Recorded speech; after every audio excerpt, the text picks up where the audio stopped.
This past Saturday, the 254th El Clásico was held at the Estadi Olímpic Lluís Companys in Barcelona. In this issue, we aim to thoroughly examine this prestigious duel and delve deeper into the considerations of both coaches. The starting formations of both teams. As evident, Barcelona opted for a 4-3-3 formation, while Real Madrid went with a 4-3-1-2 setup. However, we are aware that the initial lineup often provides limited insights into the actual playing style of the teams. Therefore, we will now pay closer attention to the focal points the coaches emphasize during possession and defense to gain a deeper understanding of their game philosophy.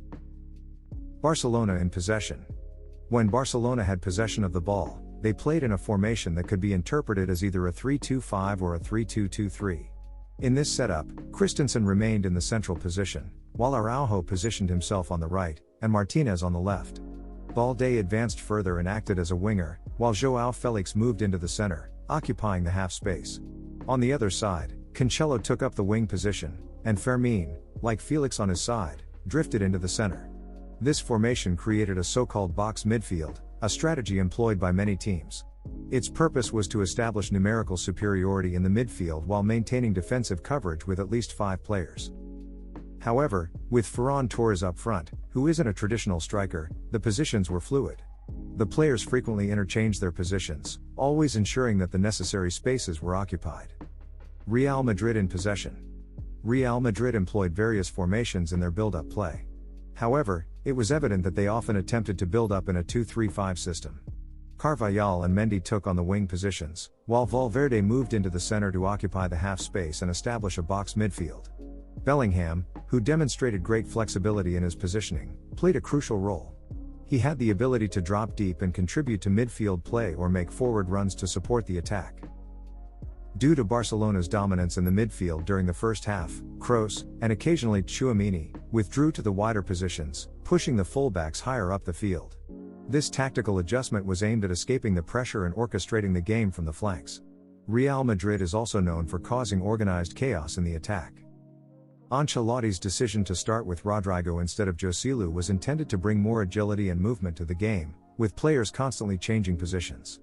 Defensive tactics, Xavi's strategic measures against Real Madrid. What were Xavi's considerations before the game? It was quite certain that Vinicius would start and operate on the wing and occasionally in the center. Therefore, Xavi deliberately made the decision to deploy Araujo on the wing.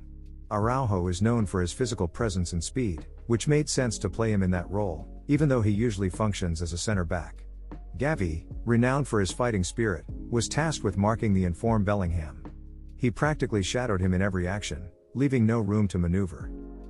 If Real Madrid managed to penetrate into the second zone, Barcelona shifted to a 4-4-2 formation. Fermin Lopez moved forward and defended in tandem with Ferran Torres.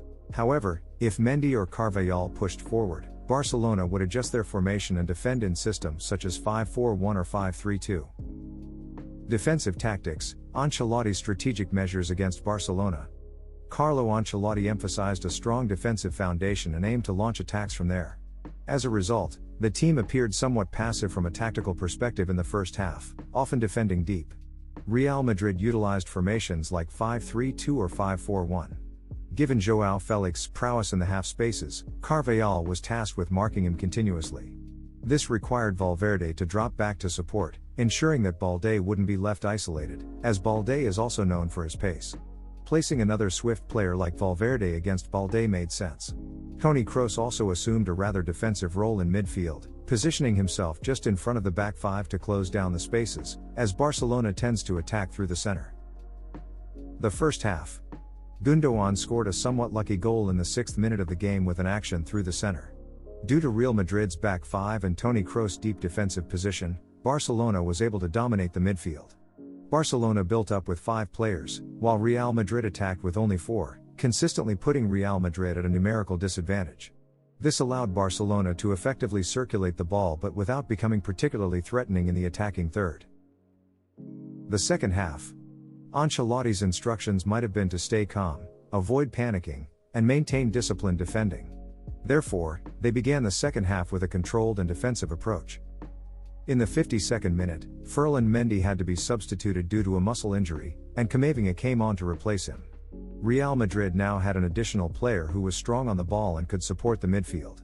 Around the 60th minute, the game slowly started to change as Real Madrid became more aggressive, sought greater depth, and attacked with determination. In the 63rd minute, Modric was substituted for Kroos, adding more creativity and offensive prowess to the team. Joselu replaced Rodrigo, bringing in a classic striker with physical presence, which also enabled more crossing opportunities.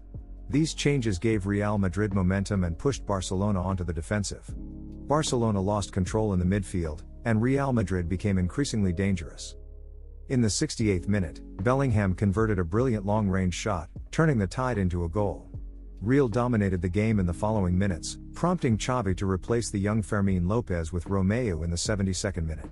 Romeu was brought in for his physical strength to win more duels. Gavi, on the other hand, took up a more offensive position to apply additional pressure. This adjustment was intended to make Xavi's team hold a higher defensive line and concede less space in the midfield to Real Madrid. In the 76th and 77th minutes, Yamal and Raphinha were substituted for Cancelo and Felix. Given Real Madrid's high attacking pressure, Xavi aimed to counter this with two quick and agile players, hoping for swift counterattacks or greater control of the game, as Real might adapt to a deeper defensive line. Indeed, about 10 minutes before the end of the game, a counterattack led to a successful finish by Lewandowski, who had been substituted for Torres earlier. Afterward, Real Madrid also became more cautious, and Barcelona managed to regain some control of the game. The final minutes were marked by transition moments as both teams were likely a bit fatigued and simultaneously sought a victory. It was during this time that Bellingham scored the 2-1 goal in the 92nd minute by capitalizing on a rebound from a cross that came to him through a fortuitous deflection off Modric. Conclusion. It is always fascinating to observe what aspects coaches analyze before a game and how they intend to implement their plans. However, the outcome of a football match depends on numerous factors over which a coach has no direct control. Therefore, I believe it is equally important not only to prepare as best as possible before the game but also to analyze the situation during the game and make the right decisions. In my view, this is what distinguishes a top-class coach. In the case of Ancelotti, it can be concluded in hindsight that he made the right substitutions at the right time, and the final result ultimately vindicated his choices. I believe he made these decisions based on his experience and intuitive sense.